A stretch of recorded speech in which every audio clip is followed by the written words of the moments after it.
Welcome to the Pan with Paige podcast, where we talk about the amazing instrument from Trinidad and Tobago known as the steel pan. On this episode, you'll hear an interview I did with renowned pan player Jonathan Scales, who I spoke to this past summer of 2024. You may know him as the panist in the Jonathan Scales Fourchestra, along with bassist Elon JD and drummer Mason Guidry. You're even hearing some of their music in this very episode, specifically their tune Box in the Sky from their latest album entitled Repotted that was released in 2023. Jonathan and I talked about how he first started playing steel pan, how he views his musical voice fitting into the larger pan world, and how some key experiences during his collegiate music studies, such as playing in steel band, studying composition, and even playing in drum corps for a couple years, influenced the music he makes today. I hope you enjoy our chat, and definitely check out the Jonathan Scales Fourchestra music.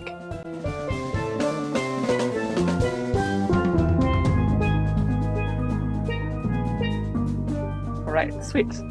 Well, I know you're super busy, so I don't want to take too much of your time, so we can just dive right in if you want. Okay, cool. So like I said in my email, I'm a doctoral student at Michigan, and I'm doing some steel pan research.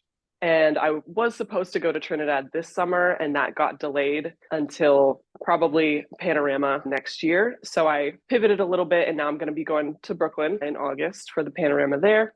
Oh, cool. And so I'm shifting my focus a little bit for this summer's research. And now I'm looking more at pan in the United States and what that looks like in different contexts. And then I will be able to look when I'm in Trinidad at how it differs, how it's the same, that kind of thing. So one of the reasons I wanted to talk to you is because you're a prominent pan player in the United States and you're doing something really fresh and innovative and different with it, and in that you're not just playing in a steel band all the time. So first I was hoping to get a little bit more context on your start with steel pan. I know you went to Appalachian State University and they have a pan program there, right? Was that when you first started playing pan, or did you start before university? Yeah, so that was actually when I started. So that was when I was a freshman in college. And I was a saxophone player before that, but also I had some experience with drumline and also orchestral percussion. So it was a natural jump into it when I joined the steel band as a freshman in college. Were you a music major or were you studying Yeah, something else? so my major was composition. Okay, yeah, that makes a lot of sense now. You compose music for the Yeah, orchestra. Okay. yeah, Yeah, was Dr. Meister the director when you were there of the steel yep. band? hmm Okay. So before you went to college, had you seen or heard the steel band, or was that like literally the first time you had ever seen it? That was really the start of it. Like I didn't know anything about Pan before that. I'm sure that I knew that it existed somehow, but I didn't really had never seen it, Right. didn't really think too much about it. That was my first experience for sure. And could you tell me a little bit more about what your experience was in that band, whether Mhm. it's like the type of music you played, how you rehearsed, did they teach things by rote or by music, or So firstly, the audition process was pretty interesting because obviously as like a steel band in the US, students aren't really going to come in with Pan experience most of the time, right? So for the audition process, it was like you had access to the pan yard and there was like four pieces of music that you had to learn. And then Dr. Meister would just see how you gel with the band. So whenever it's audition day, basically the whole band plays together and he just puts you in the mix with the band. So it's like the steel band peppered in with the new people Mhm. on whatever pan you decided you wanted to audition on. Then so he would just see like how you gel with the band. So it wasn't necessarily all about nailing the parts. It also was about your energy. If you're like smiling and playing, if you're having a good time, if you're like focused on the sheet music, he's like checking out all these things, right? And there was obviously like a range. It wasn't just about one or the other. So like if you're a person who was just in the page, but you were nailing it, that's pretty good too. You know what I mean? Mhm. Or if you're a person who's having the time of their life and you're only hitting 50% of the notes, that person also had some benefits to the band too. Mhm. You know what I mean? So he kind of looked at it like that. So I had a week to prepare and I got in, and the music that we played was definitely like a mix of all kinds of things. We did some panorama charts, we did some pop music, Disney, classical music. It was like, in the same sense that a lot of steel bands are, they show the range of the instrument by doing a lot of different things. It was like that. Do you feel like because you guys played such a variety of music, did that start you off with this idea of, oh, wow, it's a limitless instrument, like I can play all kinds of different genres? When you put it like that, I'm sure they had an influence on it, but I can't say that's what made me branch out. You know what I mean? Yeah, I never thought about it like that, but because I'm wondering if they only done Caribbean music, I feel right. like I still would have done my thing. Yeah, okay. Yeah. Well, and it sounds like you, even beyond that, you played other instruments, you were getting a composition degree, like you would have had a lot of different influences regardless. Yeah, I was already But writing music. And then the first time I played one of my own pieces on pan, it was that same year as a freshman in college. There was some music that I'd written when I was in high school, and I started seeing what that sounded like on pan. And actually, it was a piece of mine called Desert, and you can find that on some of my albums on like Spotify. I mhm. recorded it on two different albums, but that piece, Desert, we still play it to this day, but I wrote that when I was in high school. It wasn't on pan, obviously, but it was like I had a computer program where you can write music and I had the saxophone sound on there, and I wrote this piece that we still play. But that was the first thing of mine that I played on pan.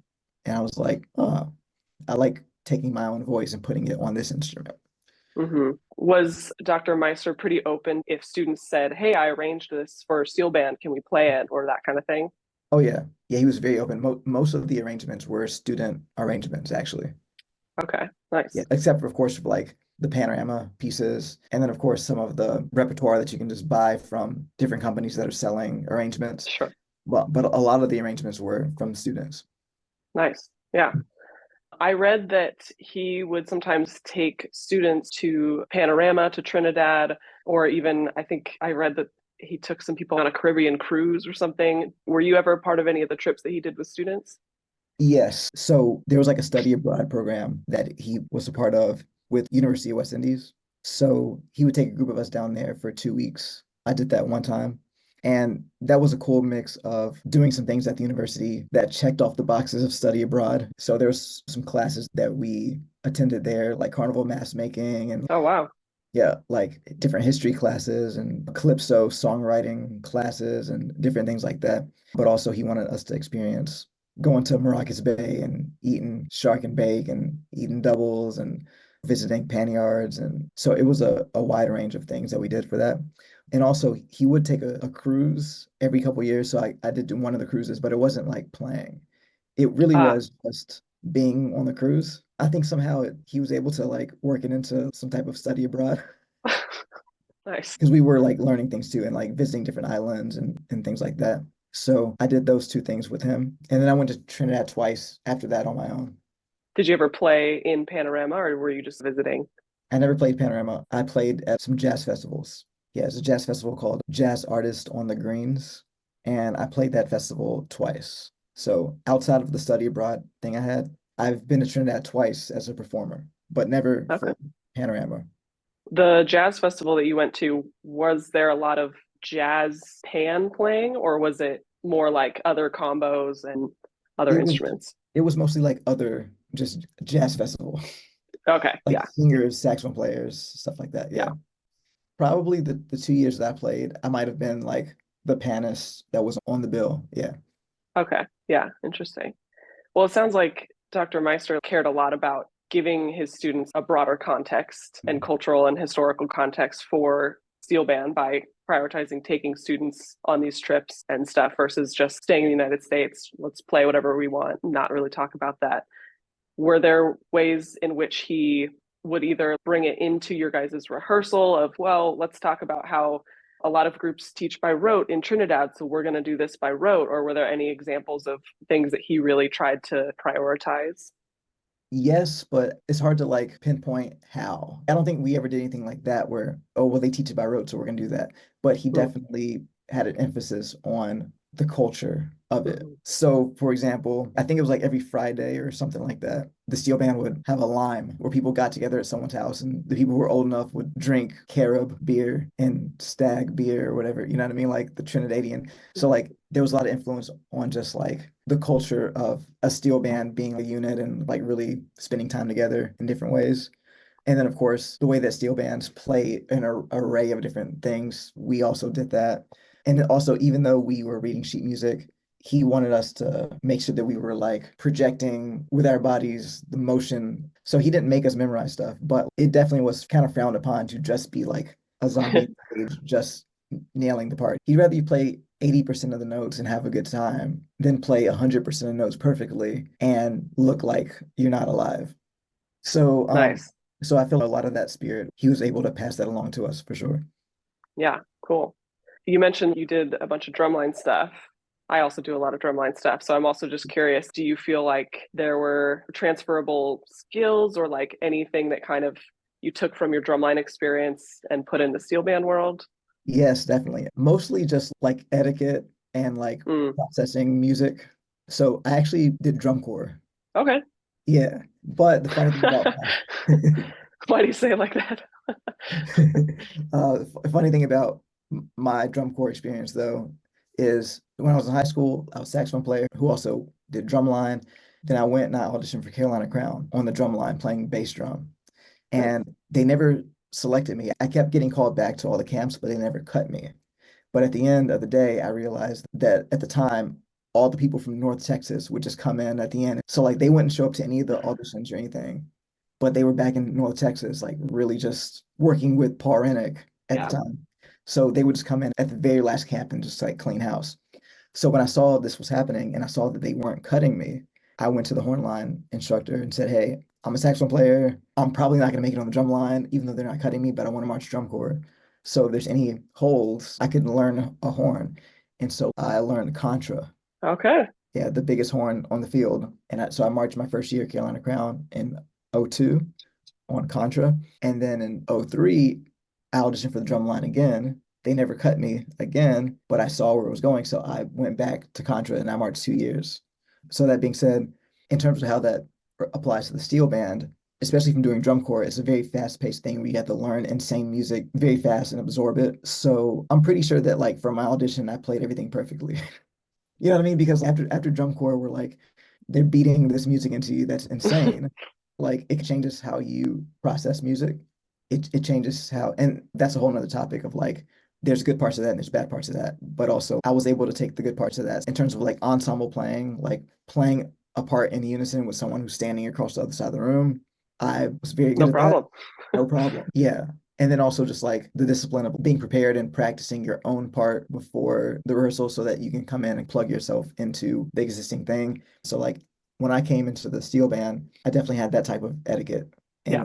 and work ethic and finding out, okay, what are my trouble spots? Okay, this lick is really difficult, so I'm gonna put on a metronome and rep this line. So I was coming into the steel band with that type of approach.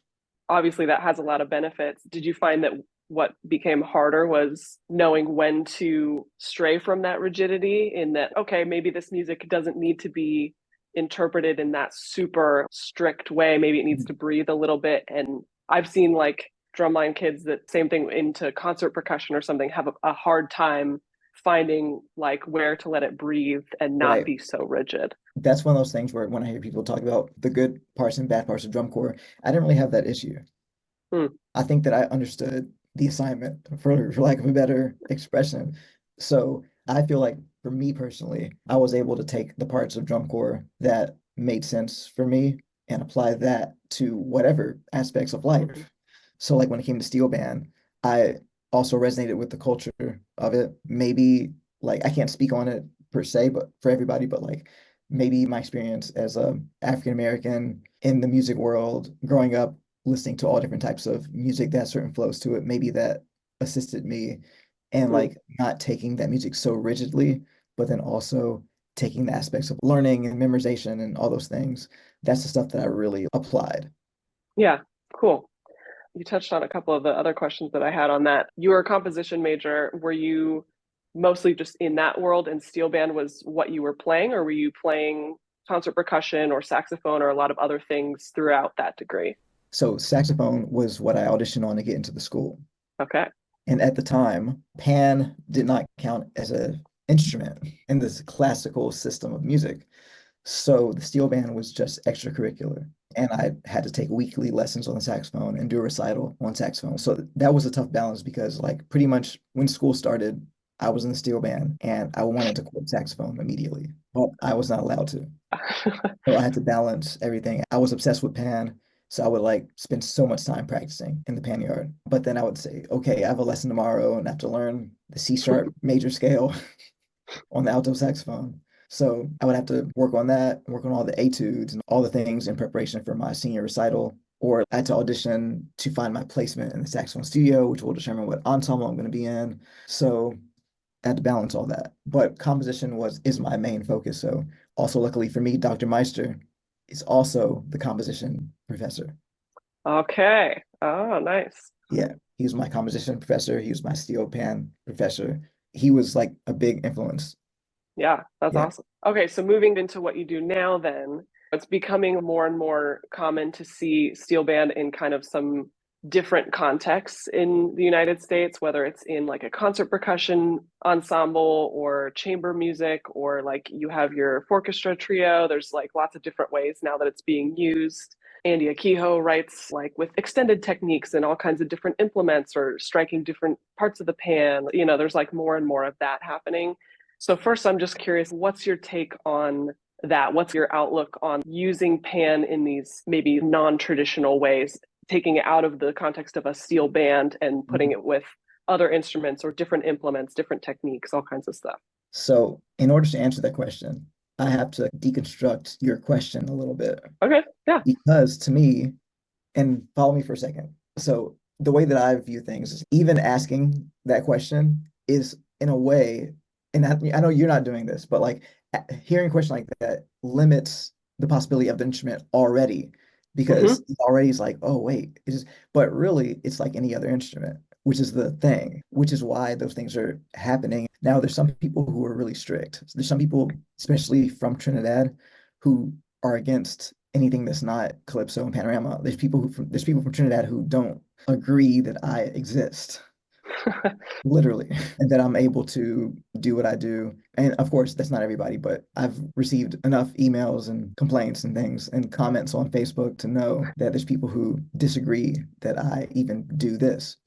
But Yeah. when you zoom out from that, think about all the different ways that people play piano, from Chick Corea to like John Cage prepared piano to Rachmaninoff and classical players and different people like that. Now, there's a part of me that feels like with steel pan, it's such a unique thing. It feels to me that there are people in the culture who like they want to preserve the original of what it is because they want people to know, and rightfully so, about the roots in Trinidad and things like that. But in the process of that, they might tend to want to limit how it's Mm-hmm. perceived because they don't want people to think that those things are the original. But the world is moving so fast that it's hard to like really capture that. So to me, I think that it's the natural process that happens in music with any instrument. And even for myself, very soon after picking up pan, I went into this direction with my own music. And people often ask me, like, when did you decide that you wanted to change the face of pan? And it's not anything that I ever thought of at all. I just thought as an artist, here's what I want to express, here's the medium that I want to use to express it. And then I just did it without thinking of what people would think about it, without thinking of the cultural implications. And I feel like Mm. that's a very natural process for artists. So, like in the spirit of that, it makes total sense that Andy Keogh would do his thing, Andy Narell would do his thing, Liam Teague, Victor Provost, Andre White, Cream Thompson, Earl Brooks Jr., like me, like everyone will have their own expressions, just like you would with various trumpet players. You know what I mean? Yeah, already that answer gives me a lot of insight into how you view it. And I totally agree. Like, it seems like there can be two camps. There's, wow, look at all the amazing things we can do with this instrument and let's push some boundaries. And then there's, yeah, either people in Trinidad or even some people here that are concerned about, well, does that stray too far from its traditional use? And is that okay? Is it not? With things like that, you're never going to get everyone to agree one way or another. And that's, like you said, that's just the reality with this Yeah. instrument or with others. And to But add to that, one thing that I can recognize too is that, let's say, for example, you have electric guitar playing any type of music, right? People are familiar with a guitar already. Now you put electric guitar with different pedals playing different contexts. People can say, okay, it's like a acoustic guitar, but it's electric with these sounds, and this person's taking it in this direction, blah, blah. But with the steel pan, oftentimes people who see me play have never seen a pan before. right. So a lot of people are seeing me and they think, okay, here's this instrument we've never seen before. We just learned about it today. And they haven't even heard calypso. They haven't even heard panorama. And I understand why people from Trinidad who are really traditional would be concerned about that. Hmm. But at the same time, there's nothing I can really do about that. That's just what it is. Like when I played in some random provinces in the depths of China where Americans haven't even been, let alone the steel pan being there, let alone me coming there playing the steel pan in a way that's very different. And then that being some people's first interaction with it. So I have to just not think about it, honestly, as much as people who are like very traditional spend so much time thinking about it. I have to not think about it. That's also how I started because if I would have thought about it too much, I wouldn't have even started down my path. Because like when I started playing my own music on pan, there was no thought about what the tradition was, what anyone should do. It was like I like the sound, I have these ideas, I put them together, let's go. So it was very natural and organic for me to start that. So yeah. Yeah, that was one of my next points was that a lot of the music that you play reaches a new type of audience that, like you said, many people that see you play have never seen pan before or seen someone play it before. And I was even like, I was looking at some of the comments on your Tiny Desk concert because that's a great example of a lot of people just watch the Tiny Desk concerts regardless of what they are. And so a lot of people commenting were like, wow, I've never seen this before. Someone said, I thought this instrument was called a marimba, but I looked it up and it's actually called a steel pan. Or there were a lot of people that were like, oh, I've never seen this instrument. And Yeah. did a quick Google search or something. And even like the first time I saw a steel pan was not in a steel band context. It was in like a new music chamber ensemble. So technically that was the first time I was introduced to it, but I'm also a percussionist. And so I took it upon myself to go look up a bunch more info about it. Where did it come from? More about the instrument, its traditional roots, that sort of thing. Whereas some people that go to these concerts like yours or Andy Norell's or whoever might not do the same research afterwards. And that might Right. be their only exposure to steel pan, which I still think between the option of them never hearing about the instrument at all and them seeing it in this very modern, different use, I think Right. that it's better for them to see it. But yeah, I was curious if you had thoughts on like, it sounds like you feel like that's fine if that's their only exposure to, like, it sounds like you're kind of, I'm doing me and I'm not going to worry so much if they go do extra research or not. Yeah, I mean, I can't really. There's two parts of that. One part is when it makes sense and when it's appropriate, and when I'm asked about it or anything like that, I definitely let people know about Trinidad and Tobago and the roots of the steel pan. That's not always because I'm an artist and I'm there 99% of the time to present my work. It doesn't really lend itself to having a history lesson Mm-hmm. in the middle of my show. And I'm sure that some people would say that out of respect for Trinidad, I need to do that. And I understand that. But like you're saying, is being presented with this instrument that often sparks people to go down the rabbit hole to find out. So there are people who've been exposed to my music and then retroactively went back and discovered Panorama. Yeah. Yeah. And all the other players and everything. And I feel like that's valuable too, because like I'm seeing it like an instrument. So in the same way where like someone plays a piano concert, they're not going to get on the microphone and say, all right, you guys need to know Bach, you need to know Rachmaninoff, you need to know Liszt, you need to know Chopin. You know what I mean? They Yeah. just they present their work and then people who want to dive deeper do that. Mm-hmm. Yeah, I feel like this is a very natural way to go about it. Yeah. And I think even for the people that maybe are concerned about the difference in your music from traditional pan music, I feel like there is pretty undeniable benefit to, like you said, the world is moving fast, and to bring pan into these fresh contexts that Mhm. reach more people. I feel like there is just inherent value in that because more people are seeing what a steel pan is and hearing how cool it can be, and even with different instruments. I think what you said earlier about how if you only limit it to the traditional use, it does box it in this one form. And that form is still great, but Right. the world is moving quick, and especially in the United States where it's still just much less common of an instrument, like way fewer people would even hear about it, know about it. Right. So yeah. So, first of all, I love the music you play and your trios. You guys are all top notch musicians, amazing live performers. And there are very clear differences between what you do and like a traditional steel band. There's different instruments, first of all. That's probably like the main difference. But I'm curious what you would describe as some of the main differences between what you do and maybe what you did at Appalachian State in the steel band there, do you approach the instrument with a different touch? Or obviously you're playing your compositions, playing new music, but do you feel like there are main differences that maybe are less obvious to me just watching and going, well, yeah, it's different instrumentation, of course. I would say there is no difference with approach to the instrument. The only difference is like whatever the music is channeling through me as a person who's had my lived experience. For example, if you take another person who plays pan, like one of my favorite players right now is Andre White, who is insane. He has a whole nother lived experience. We're both playing double seconds, and we both have two hands with sticks, and we both are like hitting the instrument more or less in the same way that you play pan, right? The only real difference is whatever he's channeling based off of his life experience versus whatever I'm channeling through my life experience. To me, that's really it. Mm-hmm. You know what I mean? For me, there's not really much I'm doing different in terms of playing the pan. Mm-hmm. You know what I Yeah. mean? Now, in terms of like composition, now that's a whole nother thing. I definitely studied like modern classical composition. I studied Stravinsky and Xenakis and John Cage and Webern and Schoenberg. Yeah. That's pretty far out there for Yeah. anybody, you know. Also, technically, I'm a third generation Schoenberg student. Really? It was insane. Schoenberg from the 12-tone row. Yeah, so I learned from Dr. Meister, who took lessons from someone who took lessons from Schoenberg as a composer. So Dr. Meister was a very modern guy. He was Yeah. very boundary pushing, especially when it comes to the composition part of it. He was very like, think outside the box, push against the grain, play how you feel, take the music to the outer reaches of the universe type of guy. So I would say that in terms of where I'm channeling from, that's what's different. Mm-hmm. Yeah. Yeah, you're putting crazy time signatures and all kinds of stuff that you wouldn't necessarily hear in a panorama chart.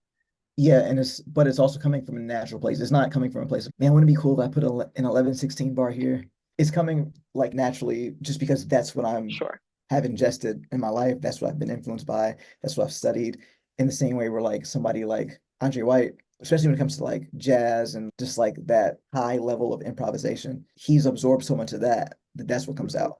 For me, I've absorbed so much of that other stuff. That's what comes out. And I think that's really the difference. Same Yeah. thing with Andy Akio. He's absorbed so much of that, probably prepared piano and different things like that, and modern classical music. So when he plays the pan, that's what comes out. And that's like kind of an abstract thing. So it's hard to pinpoint that. From an outside perspective, it seems like I'm doing something different. You know what I mean? Yeah. You Mhm. said earlier when I asked, because your university steel band played lots of different types of music, I said, do you feel like that influenced your view of, oh, there's so much potential with this instrument?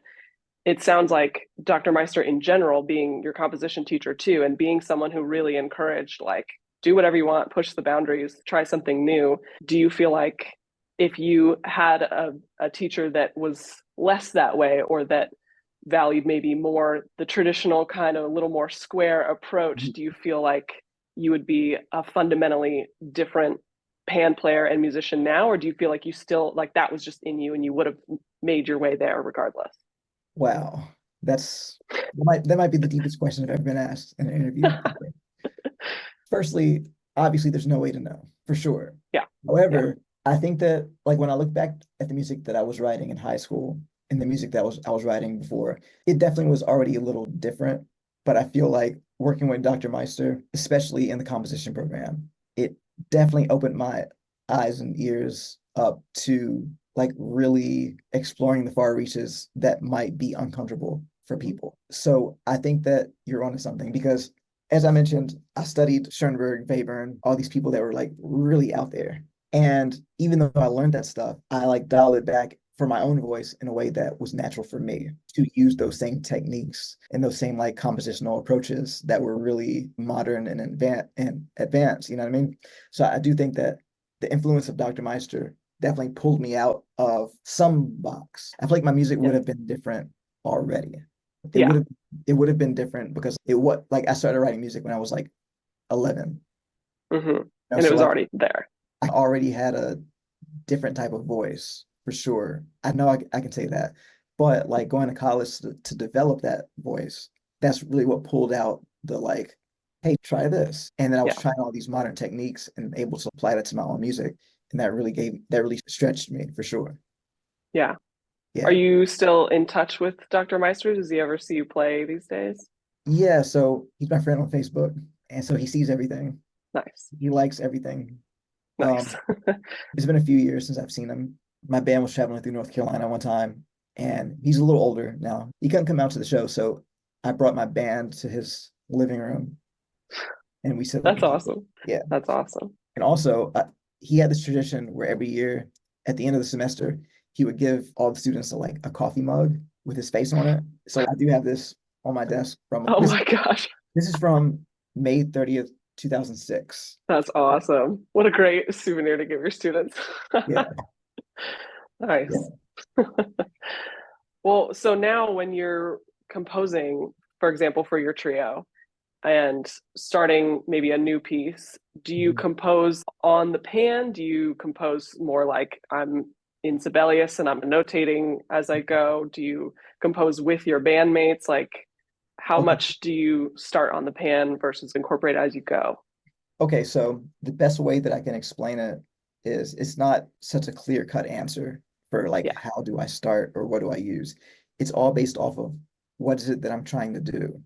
And that's going to dictate what tools I use to get there. You know what I mean? So for example, there might be parts I come up with on the pan.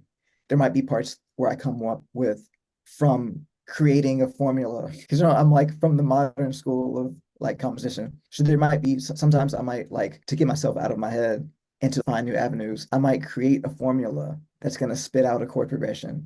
That's going to be something that is not traditional, that I then take that and morph it to make it work for what I'm doing.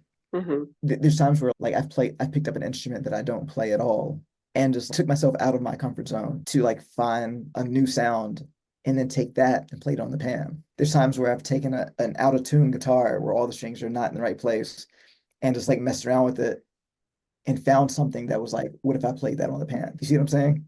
Yeah. There's times where I'll kind of like come up conceptually the entire piece of like what's going to happen, how's it going to flow, and then figure all that out and write it down without ever touching the pan. So it really all just depends on what is the goal of the piece. And I kind of approach composition like an architect as opposed to free spirited, like the music flows through me.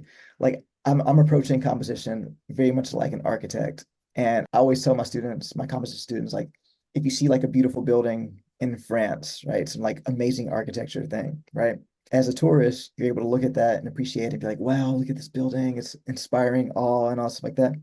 But whoever built the building, whoever was in charge of creating that building, they have to think about structural integrity. They have to think about materials. They have to think about manpower or whatever. They have to think about like how deep into the ground do we have to dig in order for the foundation to do this and this.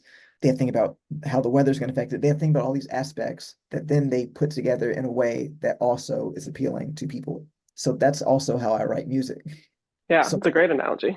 so when someone hears my music, they're able to be like, oh man, that sounds great, blah, blah, this is cool. I'm thinking, all right, how do I connect these ideas technically in a way that's going to function and do the thing that I need it to do with the tools that I have to do it? And then when we perform it, we're using our spirits or whatever as a performer to then express that in a non-robotic way. So a lot of my music people are listening to, they don't realize that like, oh, I used a random number generator to create this rhythm. You know what I mean? Or I created an entire formula that spit out this entire 12 measure chord progression and then Hmm. wrote a melody around that really tied it together and put rhythms to it that really made it feel extremely organic. So yeah, that's how I'm approaching it. Yeah. Yeah.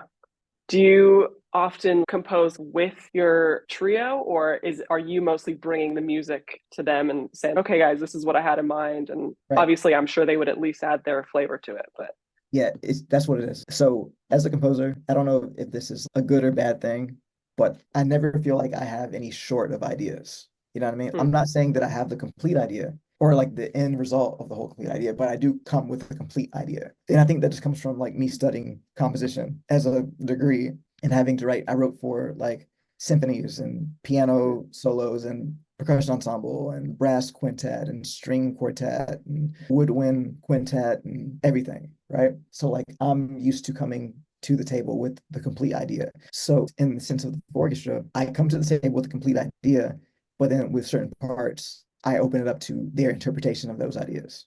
So there's certain times where it's like, okay, they have to play this exact thing. There's certain times where it's, hey, here's the chords and here's the approximate style. Now you do whatever you want to do.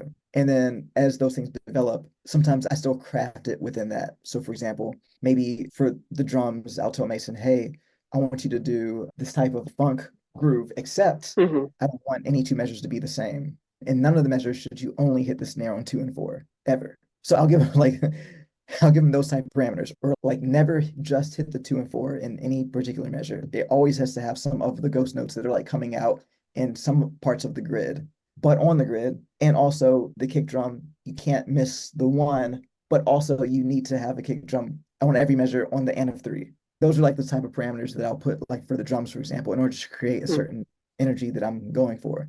Yeah. It sounds like a fun, I would imagine it makes a really fun challenge for him though. Like he's clearly good enough. He can play freaking anything. And Yeah. it can be fun to have like really specific, it becomes almost like a game and a puzzle to like, okay, how do I work this out in my way? And so that sounds Right. like a really organic way of going about it. Yeah. Nice. Yeah. Mhm. For people that come see you play, what would you hope their takeaway or impression is for related to the pan? What do you hope they would leave thinking about the pan? Or does that kind of make sense? All right, I have two answers for that. There's the politically correct answer, and then there is my sincere answer because I'm just like a weird person. I'm a different type of guy. My politically correct answer, which is also sincere, is that it's less that like I want them to walk away with this, but I think that it's good that they walk away knowing that pan can do other things other than what they have used to saying, and also that it's a chromatic instrument with all the notes. A lot of people don't realize that.